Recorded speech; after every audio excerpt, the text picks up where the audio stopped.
अस्सलामु अलैकुम वरहमतुल्लाहि वबरकातुह।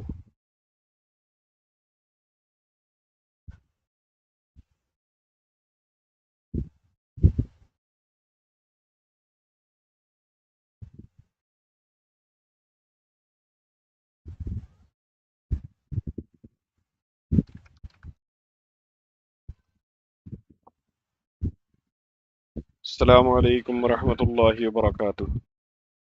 आवाज आ रही है? कोई कंफर्म कर सकता है?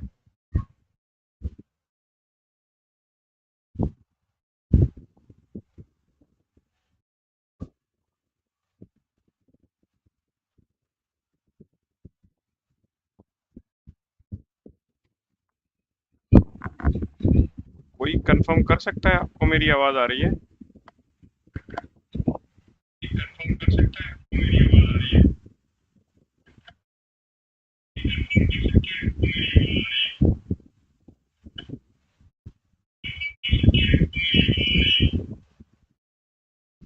अल्हम्दुलिल्लाह। चलिए साहब, आखिरकार लाइव हो गया। पता नहीं, थोड़ा सा इशू बता रहा था, इसलिए अभी लग रहा है कि सही चल रहा है। मेरी स्क्रीन भी आपको दिख रही है और क्या कहना चाहिए, आवाज भी साफ आ रही है। करेक्ट? ठीक है, ये शुरुआत करते हैं।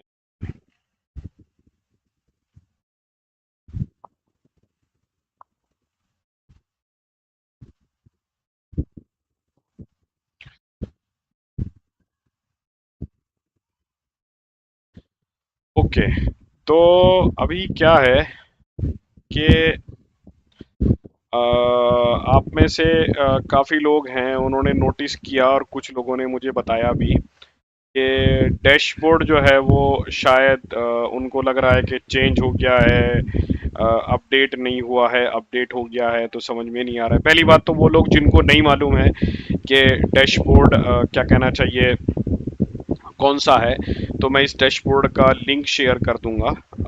आप चाहें तो इसका नंबर नोट कर लें, 131846। अदरवाइज मैं इसका लिंक भी शेयर कर दूंगा ताकि आप इसको सर्च भी कर सकें। क्लिक करेंगे तो ऐसे ही खुल जाएगा, जैसे ये ऐसे है आपके सामने, बिल्कुल ऐसे ही खुलेगा। और इसमें बहुत सारे स्कैनर जो हैं एक जगह कंबाइन किए हैं। तो जैसे हमारी ये स्ट्रेटजी है 1226 मैक 21 या मल्टी बैगर वाली, वो सारे के सारे जितने भी स्कैनर हैं वो इस एक सिंगल डैशबोर्ड में हमने कंबाइन कर दिए हैं। ठीक है, तो अभी प्रॉब्लम क्या आती है ख़ास तौर से उन लोगों के लिए जो बिगनर हैं, तो उनको ये समझ में नहीं आता है कि इस डैशबोर्ड को कैसे यूज़ करना है। ठीक है, तो अ, आज जो हम बात करेंगे इंशाल्लाह उसी टॉपिक पे बात करेंगे कि इस डैशबोर्ड को बेसिकली यूज़ कैसे करना है। मुझे मालूम है अभी आपको बहुत क्लियरली नहीं दिख रहा होगा क्योंकि काफ़ी छोटे छोटे हैं, बट मैं इसका साइज़ बढ़ा देता हूँ। बट उससे पहले मैं आपको बता देता हूँ कि ओवरऑल है क्या क्या, कैसे कैसे है।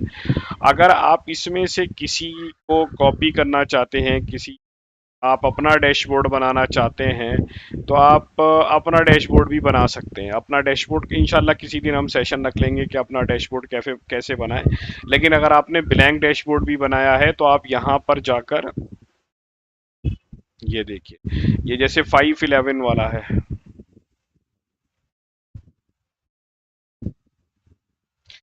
ये 511 वाला जैसे है आपका, मैं एक काम करता हूँ, ऐसे समझ में नहीं आएगा,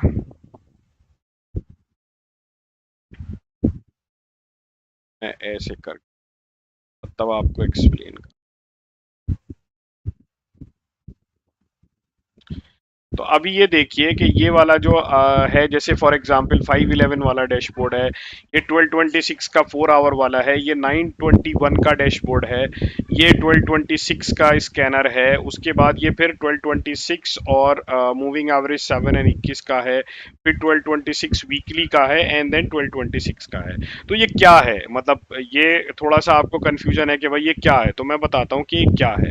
अगर हम इधर से बात करते हैं 511 और 921 की, तो यहाँ पर आप क्लिक करेंगे यहाँ पर व्यू और एडिट क्वेरी पे पहला वाला बटन छोड़ के जो दूसरा वाला बटन है यहाँ पर आप क्लिक करेंगे और आप यहाँ पर जाकर देखेंगे फिल्टर में, तो ये आपको पता चल जाएगा कि क्वेरी क्या रखी है। जैसे ये 511 का है तो इसमें 511 सिंपल ईएमए का क्रॉसओवर है, 1 डे एगो 21 है, 1 वीक एगो 21 है, डेली क्लोज 7 के ऊपर होना चाहिए, वॉल्यूम 75,000 के ऊपर होना चाहिए, आरएसआई 55 के ऊपर होनी चाहिए, आरएसआई 75 के नीचे होनी चाहिए, एमएसीडी पॉजिटिव होनी चाहिए। अब आपका सवाल ये बन सकता है कि भाई क्या कहना चाहिए, ठीक है ये है लेकिन इसकी ज़रूरत क्या है, तो हम इसको क्यों यूज़ करते हैं ये मैं आपको समझाने की कोशिश करता हूँ। तो 511 का जो बेसिकली पर्पस है वो 511 का पर्पस ये है कि जब भी कोई स्टॉक 1226 में आता है तो हमने ये नोटिस किया है कि वो 511 में जाता है। सबसे पहले वो 511 में जाता है, फिर वो 921 में जाता है और फिर उसके बाद वो 1226 में जाता है।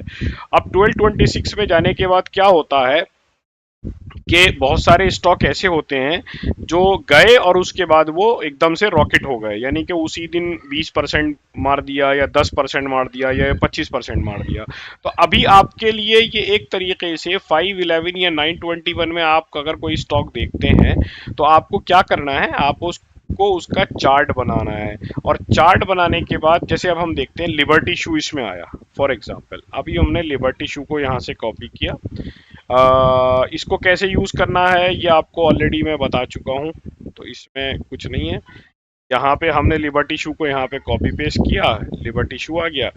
अब लिबर्टी शू में आप एक चीज नोटिस करेंगे कि देखो लिबर्टी शू में 59 आरएसआई है, ठीक है, एमएसीडी हमारा पॉजिटिव हो गया है, ठीक है, एडीएक्स हमारा कितना है 17 है विच इज गुड, तो हमारे ये क्राइटेरिया फुलफिल कर रहा है। अब हमें ये देखना है कि क्या ये हमारा 1226 फुलफिल कर रहा है, नहीं ये 1226 हमारा देखो फुलफिल नहीं कर रहा है, 1226 अभी हमारा फुलफिल नहीं किया। तो इसने क्या किया बेसिकली, ये अभी हमारा 511 इसने क्रॉस कर दिया है, ठीक है। अब 511 जब क्रॉस कर दिया है और आपको पता है कि 1226 कहाँ हो सकता है, 1226 लगाते हैं हम इसमें, 1226 हमारा यहाँ पर है। तो आप 511 जब क्रॉस कर दिया तो आप चार्ट बनाकर रखो और आप ये देखो कि 511 क्रॉस कर दिया तो अभी 921 क्रॉस करेगा और उसके फिर फौरन बाद जो है 1226 करेगा। अगर चार्ट बहुत स्ट्रांग है, जैसे मान लो फॉर एग्जांपल ये हमारा चार्ट है, ये बहुत स्ट्रांग है, यहाँ पर सपोर्ट अच्छी बन रही है, तो आप छोटी छोटी एंट्री ले लो, मतलब 5% की टोटल अगर आपको 100 रुपए लगाने हैं तो आप मान लो 10 रुपए लगा के यहाँ पे बैठ सकते हो या 20 रुपए लगा के बैठ सकते हो, क्योंकि आपका फिर स्टॉप लॉस भी कम हो जाएगा और आपका एवरेज प्राइस जो है वो भी कम आ जाएगा। तो कुल मिला के मकसद क्या है कहने का कि आप क्या कर सकते हैं कि जैसे ही कोई स्टॉक 511 के या 921 में आता है, बेसिकली 511 पहले होता है फिर 921 होता है, तो बेटर है कि आप जब एंट्री तो 920 के बाद ही लो। एक चीज आप जरूर याद रखो कि ऐसा जरूरी नहीं है कि जो 511 में आए और 921 में आए वो 1226 में जाएं, इसलिए आप ये मत सोचिएगा कि मैंने 921 में एंट्री ले ली तो अब 1226 होगा तो मेरे तो मजे आ गए, नहीं, आपको 511 में ट्रैकिंग में डालना है, 921 में ट्रैकिंग में डालना है, या बहुत छोटी सी एंट्री लेनी है ना के बराबर 5% की या 10% की, ताकि आपको आइडिया रहे। और जैसे ही आपको दिखता है कि वो 1226 की तरफ जा रहा है, आप अपनी एंट्री जो है उसमें कंफर्म कर दो। तो वो जो एक रिस्क है ना कि 1226 के बाद एकदम से शॉर्ट मार दिया तो फिर क्या होगा, हमारे हाथ से क्या कहना चाहिए निकल गया, वो रिस्क जो है वो कम हो जाता है, ठीक है। अब ये जो ऊपर लिखा हुआ है only 1226 and moving average 7 and 21, इसका मतलब क्या है, ये थर्ड वाला जो है 1 2 3 फोर्थ वाला जो है, ये 1226 वाले कौन से हैं, इनमें सिर्फ 1226 हुआ है, बाकी की क्राइटेरिया मीट नहीं हुए हैं। आप जाके क्वेरी में देख सकते हैं क्या क्वेरी है। इसके बाद जो है 1226 है, मूविंग एवरेज 7 है और 21 है, ठीक है। तो इसका मतलब क्या है कि 1226 है, मूविंग एवरेज 7 क्रॉस हो गया है और 21 भी हो गया है, 1226 वीकली में 1226 वीकली हो गया है। या ये जो लास्ट वाला है ये है 1226 का सारा पूरा का पूरा जो है 1226 के सारी कंडीशन मीट हो गई।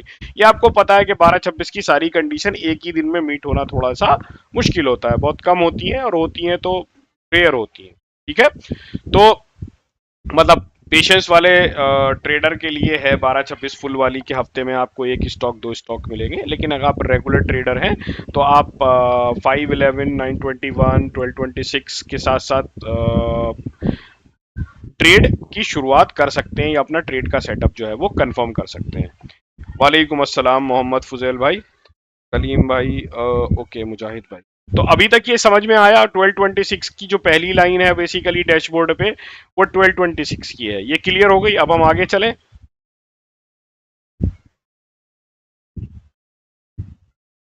कंफर्म करेगा कोई?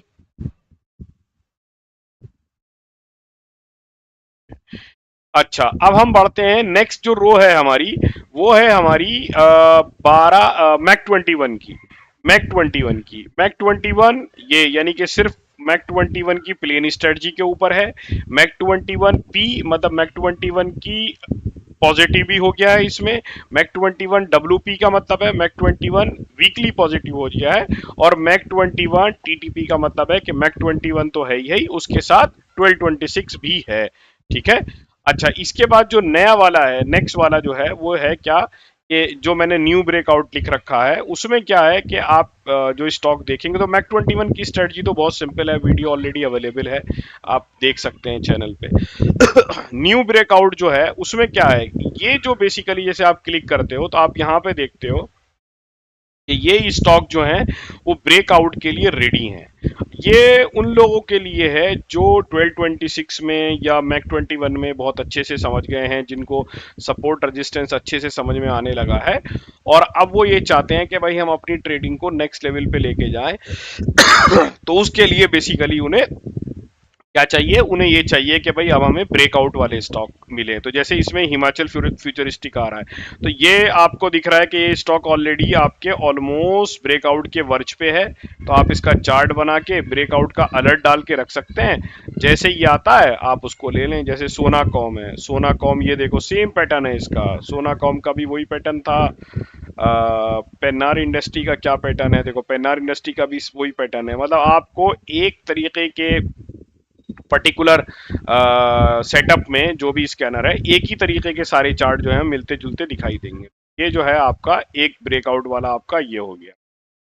नेक्स्ट जो है वो आपका ये ब्रेकआउट स्कैनर है, ये भी सेम ब्रेकआउट स्कैनर है। जैसे आप इसमें देखो, मान लो एलिन देते हो तो एलिन ने देखो ये वाला ब्रेकआउट दिया है, ट्रेंड लाइन वाला ब्रेकआउट दिया है एलिन ने यहाँ पर। तो इनमें भी आप जो है वो अपनी पोजीशन, ये हमने ट्रेंड लाइन के बारे में अभी बात नहीं करी है, तो फिर मैं बता दूं कि ये उन लोगों के लिए है जो ये समझते हैं कि हाँ भाई उन्हें जो है सपोर्ट रेजिस्टेंस की समझ आ गई है। नहीं आ गई है तो आप एक बार देख लीजिए कि इनिशियल सपोर्ट रेजिस्टेंस की लाइन कैसे ड्रॉ करते हैं, क्या कहना चाहिए, कहाँ पर हम ये देखते हैं कि कौन से लेवल हमारे अच्छे हैं और कौन से लेवल हमारे जो हैं वो बुरे हैं। ठीक है। अच्छा, अब ये जो है लास्ट वाली यानी कि तीसरी लाइन जो है ये बेसिकली हमारी है वो मल्टी बैगर वाली है। मल्टी बैगर वाली में क्या है कि ये स्टॉक अप ट्रेंड में है, मैं बता दूं ये स्टॉक अप ट्रेंड में है और इनकी ओवरऑल ईपीएस पॉजिटिव है। जैसे अगर आप यहाँ पे जाके देखोगे ना तो अभी देखो ये ओवरऑल ईपीएस जो है वो पॉजिटिव है। ठीक है, यहाँ पर जाके आप क्वेरी चेक कर सकते हो तो आपको समझ में आएगा कि क्या बात कर रहा हूँ मैं। ओवरऑल ईपीएस जो है वो पॉजिटिव है। ठीक है। अच्छा, नेक्स्ट जो है वो है स्टेज 2, ये एनुअल ओपी ईपीएस पॉजिटिव है। यहां पर तो ओवरऑल था, क्वार्टरली भी पॉजिटिव था और एनुअल भी था।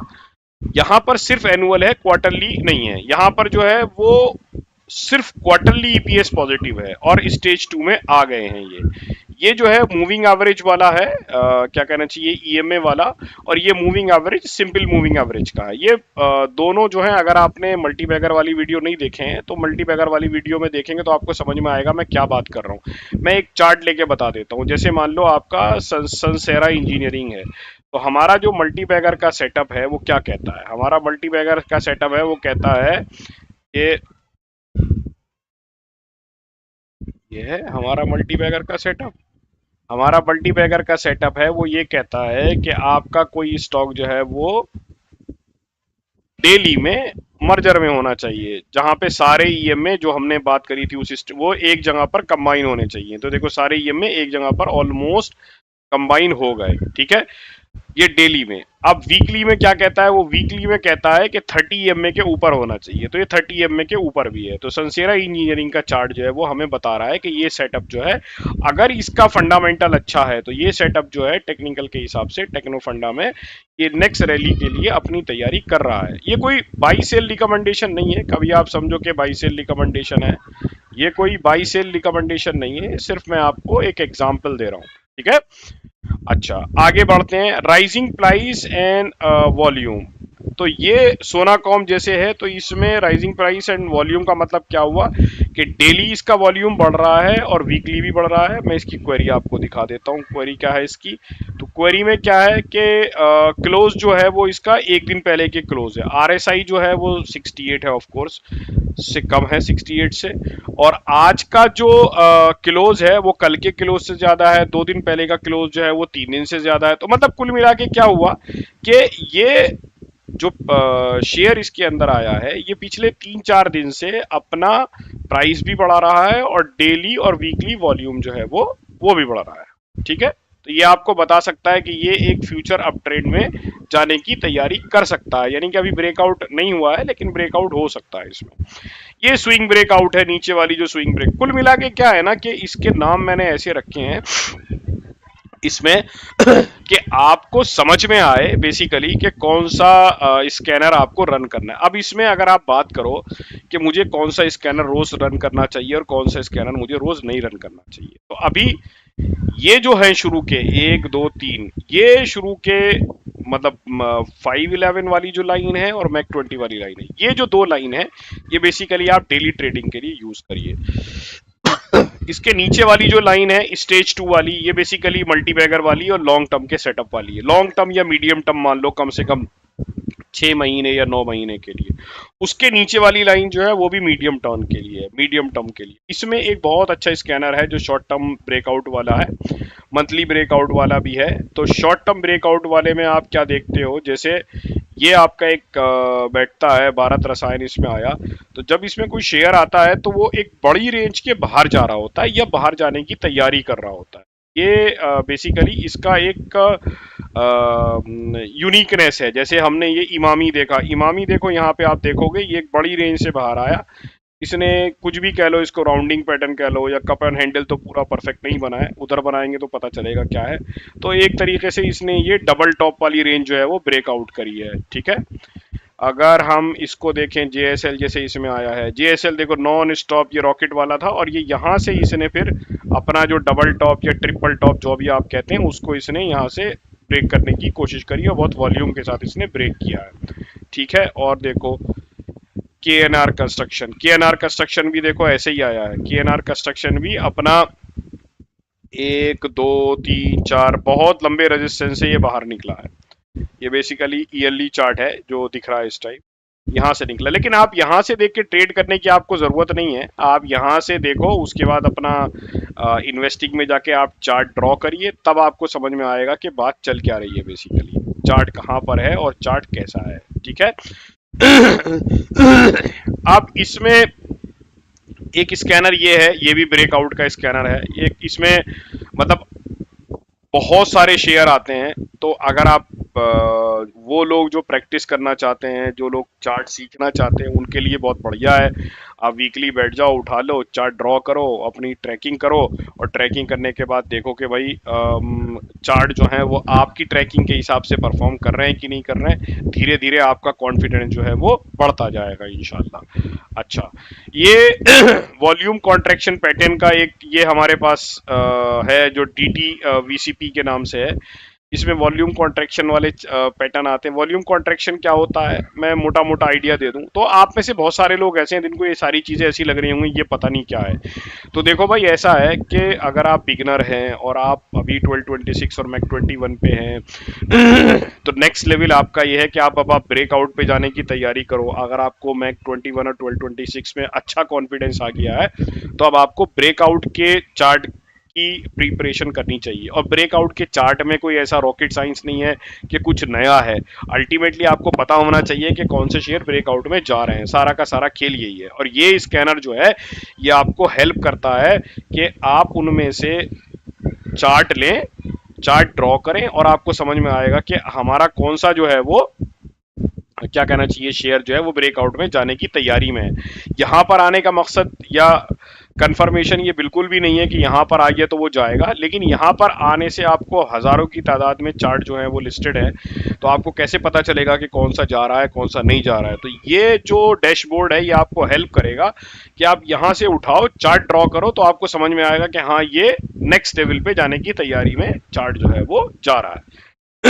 ठीक है, अब इसके अलावा दो चीजें हैं जो अभी तक कोई क्वेश्चन है ताकि मैं नेक्स्ट स्टेप पे जाऊं, इससे पहले अगर किसी का कोई क्वेश्चन है तो बताए।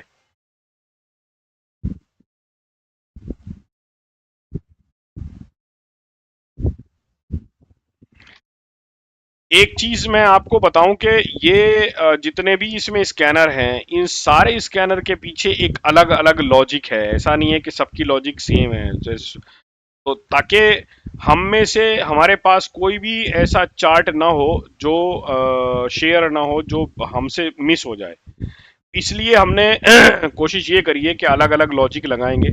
और इंशाल्लाह जैसे जैसे आप लोगों का कॉन्फिडेंस बढ़ेगा, जैसे जैसे आप लोग थोड़ा एक्सपीरियंस लेते चले जाओगे, आप इसके अंदर हम जो है वो और स्कैनर ऐड करते चले जाएंगे। अल्टीमेटली ये आपका वन स्टॉप सॉल्यूशन हो जाएगा कि आप यहाँ पर आओ, वीकली आप यहाँ से शेयर उठाओ, उनके चार्ट ड्रॉ करो और फिर आप डिसाइड करो कि भाई आपको एंट्री लेनी है कि नहीं लेनी है। ठीक है, ओके। अब नेक्स्ट स्टेप में चलते हैं, जो आप में से काफी लोगों ने पूछा था। तो नेक्स्ट स्टेप में क्या है कि दो चीजें हैं। एक तो इधर वाला जो है जिसमें लिखा हुआ है industry stock at 52 week high, और दूसरा जो है वो क्या कहना चाहिए ये है कि सेक्टर इंडेक्स जो है हमारा सेक्टर एडवांसेस है। तो अभी पहले बात करते हैं सेक्टर एडवांसेस की। तो सेक्टर एडवांसेस में फॉर एग्जांपल आप सबसे पहले ऊपर लेते हैं फाइनेंशियल सर्विसेज। तो फाइनेंशियल सर्विसेज के साथ लिखा हुआ है 80। इसका मतलब क्या है कि इसमें 80 स्टॉक जो हैं वो फाइनेंशियल सर्विसेज में वो एडवांस में है, यानी कि 80% स्टॉक जो हैं वो आपके एडवांस में। अगर आप यहाँ पे क्वेरी देखना चाहें तो यहाँ पे क्वेरी देख सकते हैं, यानी कि ये आपको मोटा मोटा जो है वो ये आइडिया देता है ये आपको मोटा मोटा कि कौन सा सेक्टर जो है वो इस टाइम पे रोटेशन में ऊपर की तरफ आ रहा है, अगर आप सेक्टर एडवांसेस को देखेंगे। अब अगर आप इंडस्ट्री को देखेंगे तो इंडस्ट्री में आपको pharmaceutical, trading, electric equipment etcetera etcetera बहुत सारी ये मिलेंगी। ये आपको ये बताती हैं कि कौन सी इंडस्ट्री इस टाइम 52 वीक के अपने 52 वीक के आसपास चल रही है। यानी कि अगर आप सेक्टर एडवांसेस को और इंडस्ट्री स्टॉक को कंबाइन करेंगे तो मोटा मोटा आपको ये आइडिया हो जाएगा कि भाई अब मेरा ध्यान जो है वो इस सेक्टर की तरफ जाना चाहिए। बट जो सेक्टर रोटेशन पे बहुत सारे लोग खेलते हैं, और आप में से काफी सारे लोगों ने सेक्टर रोटेशन पे सवाल किया था, ये मोटा मोटा आइडिया देने के लिए है। लेकिन मैं आपको एक चीज बताऊं कि हम जो मार्केट में आए हैं वो बेसिकली हम पैसा बनाने के लिए आए हैं, है ना। हमें इन्वेस्टमेंट से और ट्रेडिंग से मार्केट में पैसा बनाने की कोशिश करनी है, ये हमारा बेसिकली प्राइमरी मकसद है। अब हमें इससे कोई फर्क नहीं पड़ता कि वो कौन से सेक्टर से आ रहा है, अनलेस वो शरिया कंप्लायंस नहीं है। अगर शरिया, जाहिर सी बात है आप किसी भी स्टॉक में बिना शरिया कंप्लायंस के नहीं घुसो, तो जो भी आप मेथड फॉलो करते हो, ठीक है। तो अभी क्या है कि बहुत सारे लोग इस जमजमे में गुम हो जाते हैं कि यार मेरी समझ में ये नहीं आ रहा है कि ये इंडेक्स, ये सॉरी ये वाला सेक्टर भाग रहा है, मेरे से मिस हो गया, या ये वाला सेक्टर भाग गया और मैं इसमें एंट्री नहीं ले पाया। तो भाई आप अगर इंडिविजुअल सेक्टर पे फोकस करने की जगह पूरे के पूरे मार्केट पे फोकस करेंगे तो आपको अल्टीमेटली ब्रेकआउट वाले स्टॉक तो मिल ही जाने हैं, चाहे आप कोई सा भी मेथड फॉलो कर रहे हो। मैं ये नहीं कह रहा हूं कि आप 1226 फॉलो कर रहे हो या मैक 20, whatever method you are following, if you are following it correctly then ultimately आप जो है वो अल्टीमेट जो भी सेक्टर के स्टॉक ऊपर जा रहे होंगे वो स्टॉक आपको मिल जाएंगे, चाहे वो फर्टिलाइजर हो, चाहे वो पैकेज इंडस्ट्री हो, चाहे वो फार्मा हो, चाहे वो टेक्सटाइल हो, जो भी आपका क्या कहना चाहिए अल्टीमेटली आपका स्टॉक है, तो क्योंकि पैसा तो आपको स्टॉक से बनाना है, सेक्टर से नहीं बनाना। सेक्टर प्ले उन लोगों के लिए ज्यादा इंपॉर्टेंट है या ज्यादा अहमियत रखता है जो लोग कम से कम 2 या 3 साल से 3 साल की प्लानिंग करते हैं। फॉर एग्जाम्पल, अगर कोई ये प्लान कर रहा है कि भाई आने वाले टाइम में फिर पेंडेमिक आ सकता है, फार्मा बहुत दिनों से दबा हुआ है, धीरे धीरे ऊपर आ रहा है, तो अब मुझे फार्मा में धीरे धीरे अपनी एंट्री बनानी चाहिए, फार्मा के अच्छे स्टॉक को मुझे लेना चाहिए। या मान लीजिए कोई आदमी ऐसे सोचता है कि भाई रियल एस्टेट बहुत दिन से दबा हुआ है और रियल एस्टेट के रिजल्ट अभी अच्छे आने शुरू हो गए हैं, तो मैं रियल एस्टेट में इन्वेस्ट करना शुरू करता हूँ। बट अगर आप सेक्टर के हिसाब से इन्वेस्ट करते हो तो it is not for a very short term, to be very honest. अगर आप सेक्टर स्पेसिफिक इन्वेस्टमेंट करते हो तो उसके लिए आपको धीरे धीरे अपना टाइम जो है वो बढ़ाना पड़ेगा। मतलब आपका जो इन्वेस्टमेंट का टाइम है, sector investment is not basically for short term, not for trading, actually it is for investment. Okay, so ये हमारा कुल मिला के आज का था कि हाँ भाई, चार्ट स्कैनर हम कैसे यूज करते हैं। और किसी का कोई सवाल है तो बताइए, मैं इसका लिंक शेयर कर दूंगा। यहाँ पे बता दूं कि इसमें शरिया कंप्लायंस जो है वो हमने नहीं लगाया है। आप कोई भी स्टॉक, मैंने इसमें इंडस्ट्री लगाई है बट स्टिल वो शरिया कंप्लायंस मिस कर देता है। तो आप जो भी मेथड फॉलो करते हैं वो आप मेथड ज़रूर चेक करें एंट्री लेने से पहले कि वो शरिया कंप्लायंस है स्टॉक या नहीं। ठीक है, कोई सवाल अगर किसी का है तो बताएं। और या इस टॉपिक के अलावा किसी टॉपिक पे आपको कुछ पूछना है तो बताएं, नहीं तो इंशाल्लाह फिर हम इसको बंद करते हैं। है किसी का कोई सवाल?